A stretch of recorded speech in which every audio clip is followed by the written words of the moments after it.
Okay, if you're in marketing right now, you definitely know the feeling. It's like, the ground is just constantly shifting under your feet. Oh, totally. What felt like the absolute cutting edge, maybe even just last year, it's already starting to look, well, a bit dated. Absolutely. The pace of change is just, it's relentless. Yeah. We're seeing some really powerful forces completely reshaping how we even think about reaching people.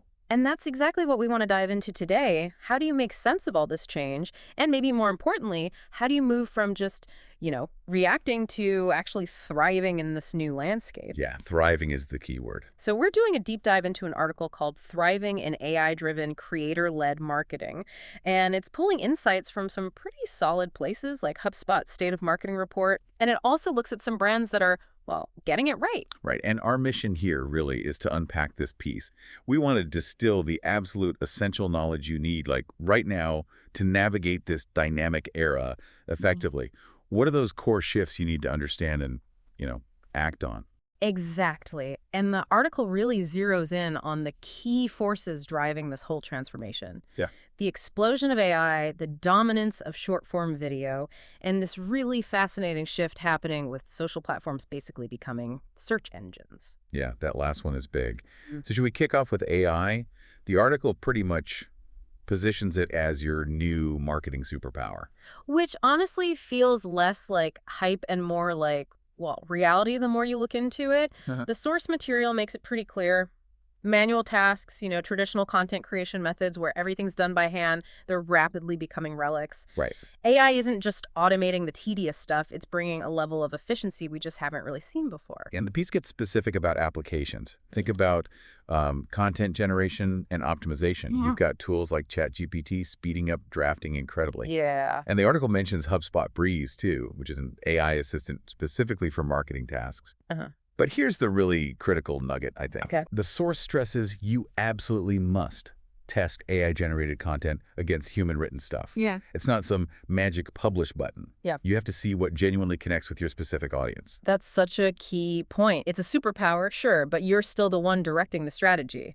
So AI helps with content speed, right? But does it also help with, understanding your audience better? Concisely. Huh? AI's ability to chew through massive data sets is, well, revolutionizing pattern tracking and trend prediction. Mm. You can spot emerging consumer behaviors, identify trends with remarkable accuracy, and that lets you shift from being reactive to actually having proactive strategies based on where things seem to be going. And maybe nowhere is the impact more obvious right now than in ad optimization. Remember manually setting up every single A/B test, tweaking bids constantly. Oh yeah, painful. Right.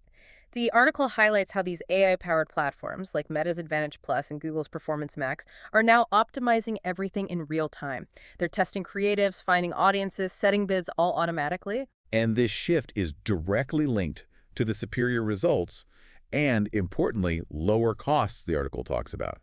The AI-driven audience targeting is just leagues ahead. It leads to higher engagement, better conversion rates, simply because you're reaching the right people more efficiently.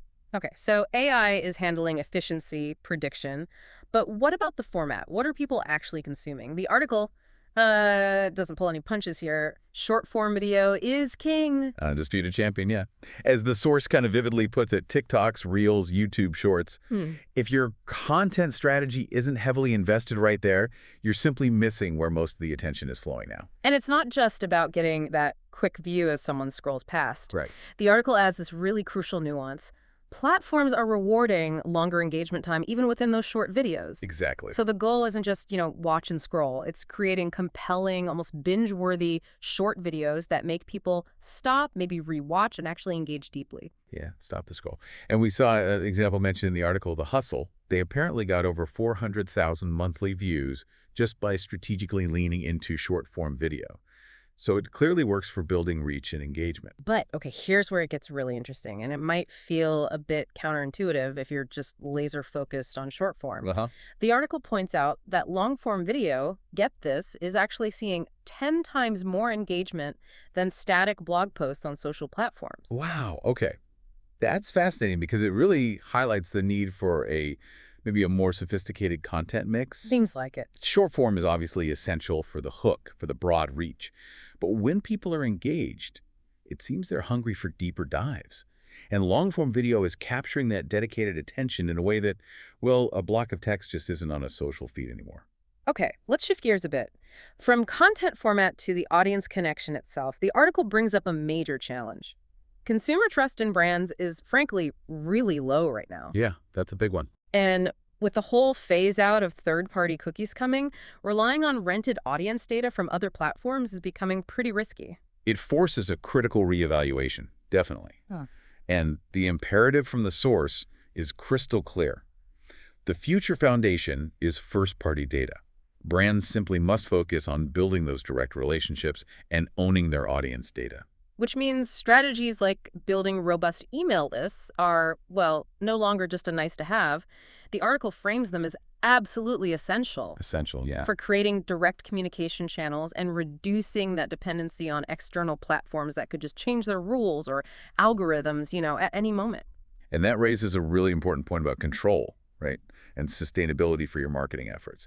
Plus, the benefits cited in the source are pretty compelling. Like what? First-party data consistently delivers higher engagement rates and significantly lower advertising costs. And it makes sense. Why? Because you're reaching people who've actively chosen to hear from you. It's just a much higher intent, warmer audience. Right, they opted in. Yeah. Okay, speaking of direct connection and building audiences, the article highlights another really significant shift. Brands are stepping into the role of content creators themselves, moving away from just traditional sort of interruptive advertising. Yeah, and the statistic they reference is quite striking.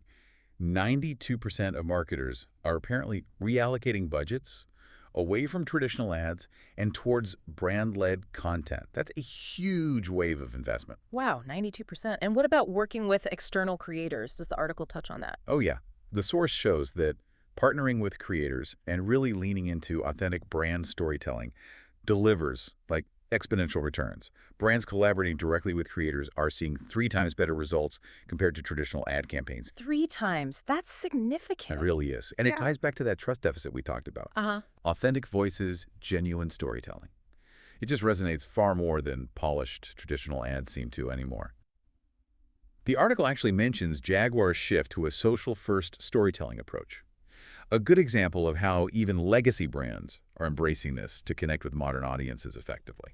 Okay, now let's talk about maybe one of the most surprising behavioral changes that impacts where you need to be visible, social search. This is a huge, huge emerging frontier. For a growing number of people, especially Gen Z, their first instinct when they're looking for information or recommendations, even products, it isn't always Google anymore. Right. It's TikTok. It's Instagram. Google itself reported this staggering stat, a 40% decline in Gen Z using Google search for product discovery compared to, traditional search.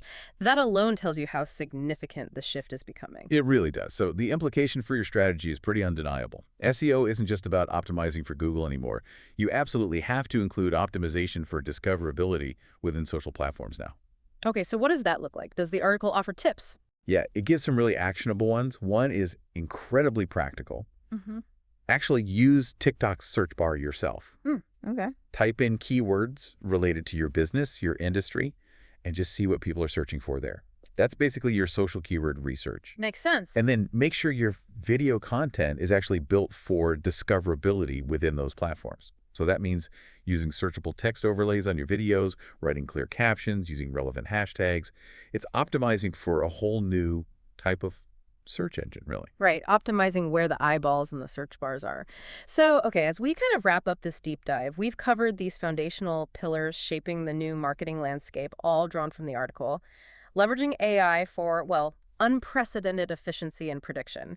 Mastering that balance between the dominant short form and the surprisingly powerful long form video. Right. The absolute strategic imperative of building and owning your first party data. Crucial. The shift towards brands embracing that creator mindset and collaborating with creators. And finally, the critical need to optimize for the rise of social search. Yeah, you've nailed the key points.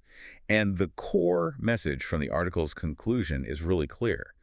The landscape is transforming at, like, breakneck speed, But within all this change lies immense opportunity for those who are willing to adapt and move decisively. So, by embracing these changes, putting AI to work effectively, becoming fluent in video formats, truly owning your audience relationships, thinking like a storyteller, and making sure you're discoverable on social search, the article makes a really compelling case that your brand isn't just, surviving, it can actually thrive. Absolutely. The future of marketing isn't some distant concept, it's here, like right now. So the question the article really leaves you, the listener, with is, are you ready to lead the charge in this dynamic new era?